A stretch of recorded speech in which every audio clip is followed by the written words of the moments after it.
VR is the best medium that we are lucky enough to have available today. Every game gets 10 times better just from being in VR compared to being on a flat screen. Every fun interaction immediately makes you break out into laughter.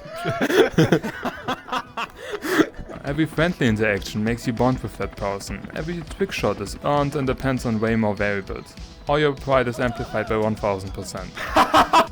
And every scale situation makes you jump across the entire room.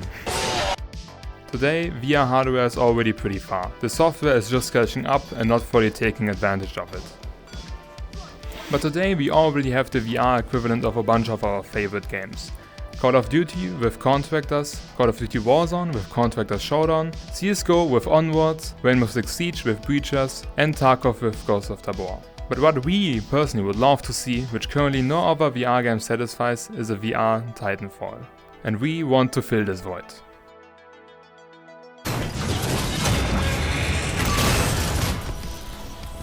We want to make a game that takes full advantage of VR and its capabilities. We don't just want to make a cheap copy of whatever came before us, but put our own ideas and concepts into this.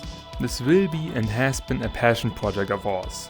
Just imagine the adrenaline of wall running at 50 km per hour, one-handling a rifle while seeing rounds fly around you, troops running across the map, Titans slashing close by while you are trying to stay alive until you can finally call in your Titan. Since we want to take full advantage of VR and its capabilities, we will try and move away from the stereotypical VR shooter where players play a VR game as if they were just playing a normal flat screen game but with a headset on. We want to engage the player. The player shouldn't just sit in his chair and press a button to move, turn, crouch, sprint and jump, but more on how we will achieve this in the actual devlog. For now know that in this movement shooter you will have to actually move to be good in this game.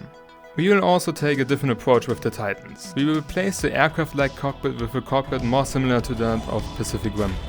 There are also some pilot and Titan abilities that would work great for and only in VR, but more on that later. We also want to take advantage of the future/space setting that we are going for. We will aim to make many diverse maps for this special game. We want this to be a fun and less serious game for you to play with your friends or find new friends in. And another thing that we will try to take full advantage of is the power of PC VR. We will be using stuff like a Ubershader and Fallout light maps to bring really nice graphics to PC VR. Since we aren't making a super competitive game, we might look into nicer smoke and maybe even rain effects for PC players, even if this would put them at a disadvantage to Quest players. If you folks are on board with this. Oh yeah, we will also aim to bring this game to Quest, so that this game will actually get players. If this all sounds great to you, feel free to join our Discord, more on this later as well. We are Argon and Virus. We are two fellas who want to be a constructive and creative part of the VR community. We both came from Blender before making anything in the direction of games. We learned a lot about lighting and physical-based rendering from that time, and it's the graphical reference that we often take approaches and solutions from. We both then got into VR development when we started making custom maps for the VR game Onward. This guy made this map. Yeah, he made this map. No, he made it. No, he made it. Artifact is the last map that Virus made for Onward, and it will probably be the closest in its style to what Wavefront will look like.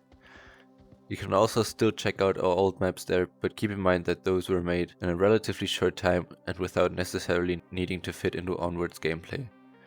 We then made a very quick game for a school project so that we could test setting up a project and if the other parts of game development are doable for us. Seems good. Now to the actual devlog. At first, we had to decide between Unreal and Unity, and this was just after the payment scandal Unity had. Unity was what we were familiar with, but Unreal seemed like this new shiny technology. Unreal had Nanite and also Lumen, which seemed like it would save us so much time optimizing our maps, and Lumen could also allow for really nice lighting, but we knew that we liked the look and feel of baked lighting more than in real time, because it would be path traced.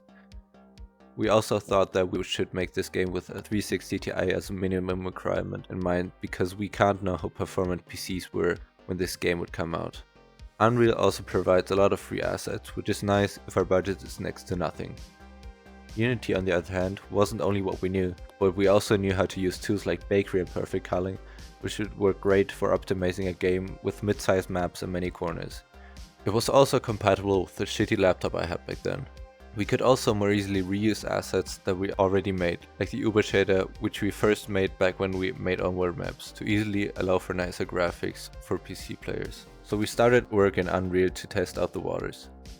While we were pleasantly surprised by Unreal's visual scripting language, blueprints, and the general feel and design of the editor, we quickly realized that Nanite will actually increase frame times in many scenes, and we only have like 11 milliseconds per frame so that we reach a frame rate of 90 frames per second.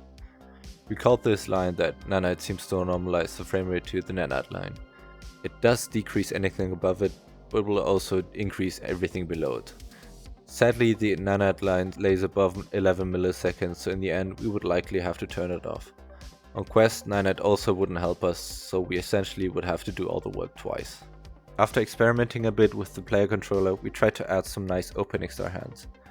Sadly, there was no documentation from Unreal on how to implement those, but we found something from Vive. We couldn't figure it out. We also found out that Virus's controllers can feel how far away the fingers are without them touching the controller. From this, however, we decided that Unreal wouldn't suit us. We want to have some frame time left over so that we could experiment or add some other shenanigans.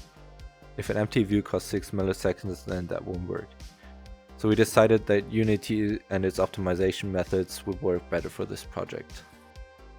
Next, we added some features to a very versatile shader that we made and called the Ubershader. We have an older version on GitHub if anyone is interested. This shader costs a lot, but looks really nice. We initially made it for the Onward custom map community, where it was also used on some other maps from other creators, like Shimmer from Bluga. Our goal was to make a shader that was made for Blender-like assets in mind. We initially added physical-based rendering, a parallax occlusion feature, and shader-based rain and puddles. Since the first map the shader was showcased on was Artifact, which was meant to be a virtual map in itself, we also added a screen effect that blends in if the player gets close enough. For this project, we added some more features. Now the texture inputs use names that Bakery recognizes, the parallax effect is more optimized, the shadergraph is split into multiple subgraphs for reusability, we added shader-based snow and the support for Bakery specular lighting and volumes, which just looks great. Since this will be a movement shooter, our first goal was to write a movement shoot. Our first goal was to make a movement shooter. No. Our first goal was to write a pilot movement script. This should not only handle walking, sprinting, crouching, walking on slopes and jumping, but also more advanced actions like wall running, sliding and mid-air control. Like we said previously, we want to engage the player and reward real-life movement. In this game, this will mean that you will run faster if you move your hands in a running motion, that you will jump higher if you jump in real life, that you can control your sliding directions by touching the floor with your hands, that you can dodge attacks by dodging them in real life, and that you will have to give up one of your hands to wall run. Also, it bothered us a lot that in games where it seemed like you could vault over objects, you would often lose all your momentum because your collider would still stand up. To avoid this, we made it so that the collider shrinks when making a vaulting motion. Oh, and don't worry, unlike in Titanfall, you won't need to constantly crouch and jump to gain speed.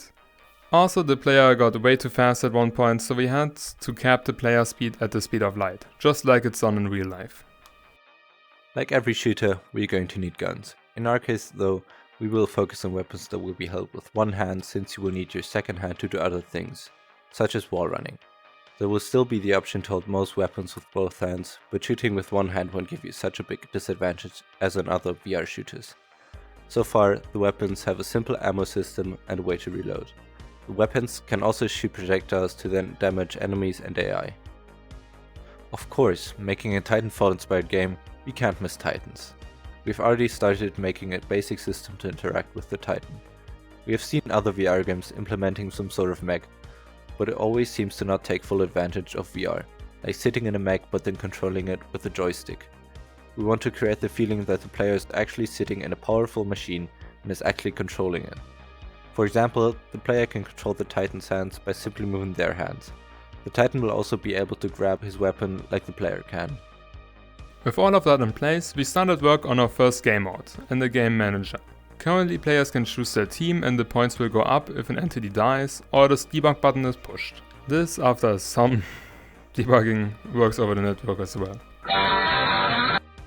We also added NPCs, AI, however you wanna call them. Unity calls them AI, so we will call them AI as well. Also, I will not call them Bean.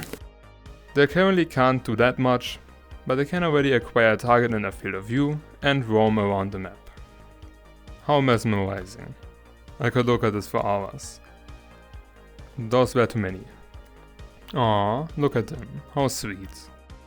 We also got early multiplayer up and running. Since multiplayer will be an important component, we try to work with it in mind as soon as possible, so that we don't have to rewrite everything once we start work on multiplayer. We chose FissionNet as our networking solution, but we're not qualified to say anything meaningful about it. But it seems nice to work with.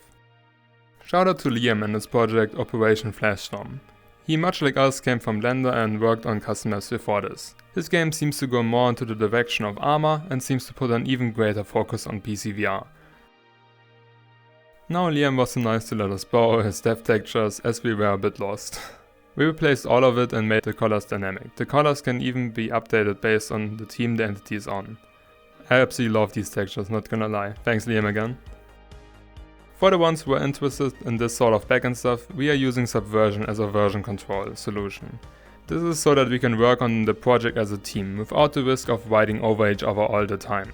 Actually, a funny story about that. Back when we worked on an older Blender project, we didn't know about Subversion, so we used Google Drive in a document where we would write down who was working on what. Oh, and look at these nice OpenXR hands.